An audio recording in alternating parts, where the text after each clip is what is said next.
Are you new to swimming? If so, you could be making a number of these common mistakes. We've got 7 that you could be guilty of. We'll identify the potential culprits and, of course, cover the solutions.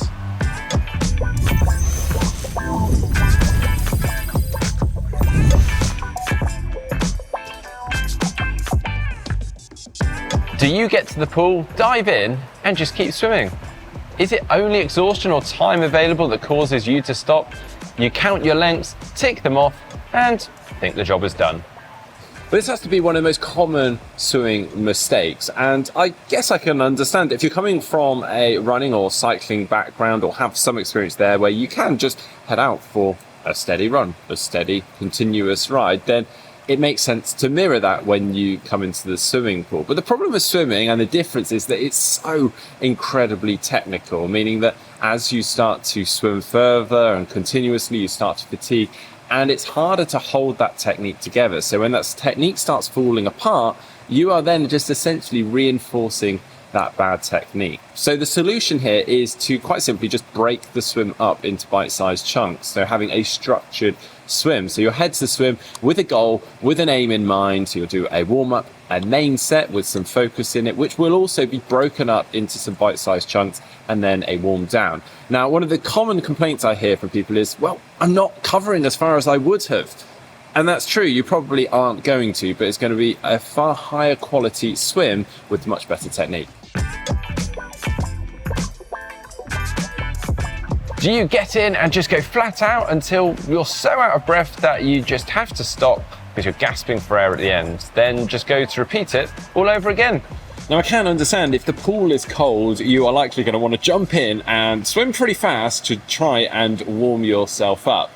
But the problem here is you are burning through a lot of energy in just the first few lengths of your swim and then trying to recover thereon. Now, the solution here is doing a bit of a dry land warm-up before you've even got into the swimming pool. So doing some arm swings and various things like that just to help with the mobility, getting the muscles warm, getting the heart rate raised. If the pool is really cold, again, I can understand you're going to want to jump in and just swim a little bit faster initially, and that's fine, but just rein it in a bit, just knock it back a tiny bit, and likely after a couple of lengths, you're going to be warm enough then that you can just really sort of bring the pace back and focus on the warm-up. And the warm-up really is what it says on the tin. It is there to warm you up ahead of the main set. It isn't the measurement of a good session. All too often, back when I was club swimming, people would jump in and essentially race the warm-up and go so fast in the warm-up, and then they would have to go to the back of the lane during the main set. And that is not the solution, and that is not going to make you a better swimmer.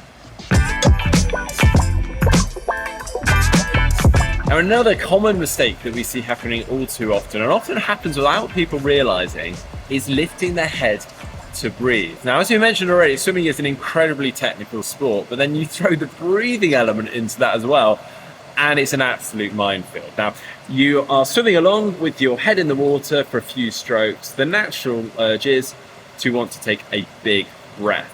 Now, if you leave that too late, you will naturally just want to lift your head up out of the water and take a huge breath.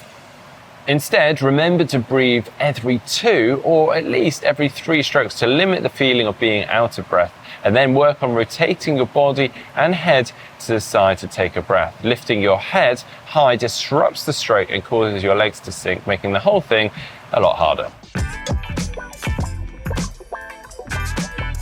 Have you got yourself all the swim toys and bought into their promise of making you a faster swimmer? Or are you that person that likes to use every single piece all at once? Well, if this sounds like you, don't panic, because these swim aids definitely can help with the correct guidance. Now, for instance, the Pool Buoy is a fantastic piece of kit. It isolates the arms, obviously as a flotation device, goes between the legs to help keep the legs afloat.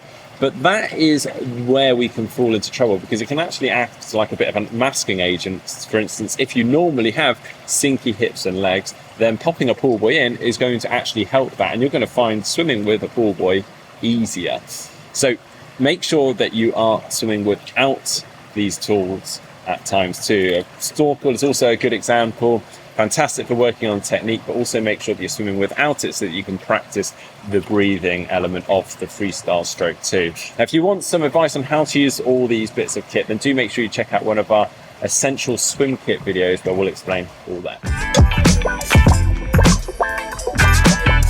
Now, if you've never been told, how would you know what to wear to a swimming pool or how to pop a hat and goggles on? Now, I've obviously been brought up in a swimming club environment where these things have been quite obvious to me, or seem quite obvious now. But if you're new to the sport, why would you know? So let's start right back at the beginning with what you should wear.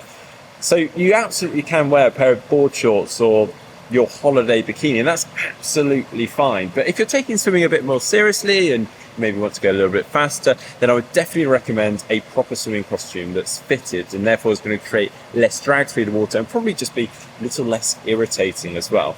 Next up, we've got the swimming cap. Now, these are optional, obviously, but in some swimming pools, they are compulsory. And if you have long hair, then I would definitely recommend wear a swimming cap because, again, it'll just be irritating if you don't.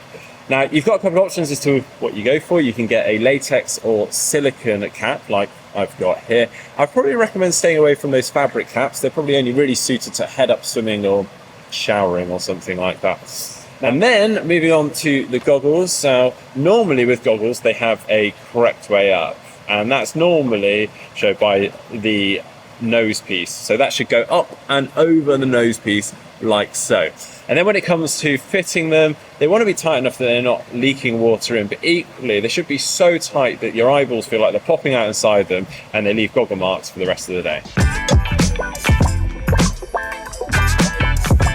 Are you so desperate to improve your swimming that you pretty much swim every single day? And are you guilty of pretty much just doing the same session day in, day out? Well, if this is the case, you are really going to struggle to improve your swimming. Now, I can understand the reason behind maybe wanting to just do the same session day in, day out, in that it's easy to compare and see your progress, but this doesn't make it a valid reason for doing so. In fact, what will probably end up happening, and I'm sure has, is that you'll end up plateauing in your performance, maybe even starting to worsen over time. And the reason for that is that you need time to recover and absorb the training that you're doing. And if you're just heading to the pool day in, day out, you're not going to get that opportunity. You're turning up fatigued and therefore enforcing bad technique because you're not able to maintain the better technique. So instead, you want to get a better approach to your swimming. So you're heading to the pool with a purpose.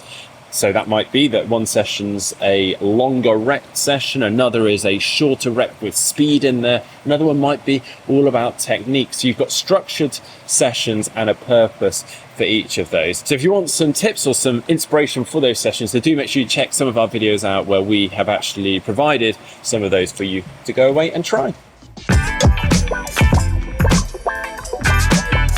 Do you find yourself comparing your swimming to your cycling or running, or even comparing your swimming to that of others? Yeah, I think we all do. It's quite a natural thing to do. But as we mentioned already, swimming is an incredibly technical sport. There's a lot of skill involved, and that makes it quite different to the others. With cycling and running, as you've learnt the basics, that improvement curve can be incredibly steep as it really starts to fall into place and you just case of improving your fitness. With swimming, it's less so. It can be incredibly hard to improve, and actually that journey can be very, very turbulent. Whilst you might improve initially, then realize you need to work on certain elements of the technique, and then you might plateau or maybe even go backwards. And that can be really hard if you're comparing your swimming with that of others. So try and be patient and work on those elements that you need to on your own, and you may eventually have that aha moment as it all starts to click and fall into place. Well, I hope you enjoyed today's video. If you've enjoyed or related to some of the points that I've mentioned today, then let us know in the comments section down below. If you enjoyed today's video, give it a thumbs up, give it a like. See you next time.